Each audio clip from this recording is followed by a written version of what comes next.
সভাপতি রাজনীতি করেছি, তার ছেলের সাথে করি, ছেলের সাথেও করি। যেমন আলমের সাথে আমরা, আলমের বাবা করিম ভাই আমার নেতা ছিলেন, তার সাথে রাজনীতি করেছি, এখন আলমের সাথে করি। পরশুদিন দেখি ছেলেও আইসা স্লোগান দিচ্ছে সোহেল ভাই, সোহেল ভাই। আমার সেটা সৌভাগ্য। আমার মনে হয় নাতির কাছেই আমাকে থামতে হবে, এর চেয়ে আর বেশি বাড়াবাড়ি করা যাবে না। এই শেষ সময়ে আমি আপনাদের কাছে প্রত্যাশা করি, দুঃসময়ে আপনাদের পাশে যেভাবে ছিলাম, জাতি আবার দুঃসময় চলে আসতে পারে।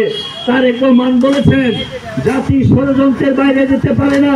এই বাংলাদেশ দিয়ে যতদিন ভারত আছে ততদিনই আমাদের বিরুদ্ধে ষড়যন্ত্র হবে। আমাদেরকে সচেতন থাকতে হবে, সজাগ থাকতে হবে।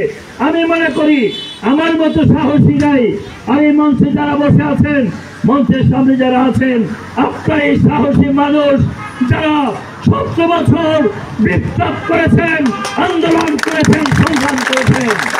আপনাদের কৃষক নেতা রাসেল, যুব নেতা মধু, আপনাদের যারা জেলখানায় প্রতি মুহূর্তে আপনারা যেতেন, প্রতি মুহূর্তে জেলখানার বারান্দা ছাড়া আপনাদের ঠিকানা ছিল না। আমি 1400-এর এমন কোনো রাস্তা নাই।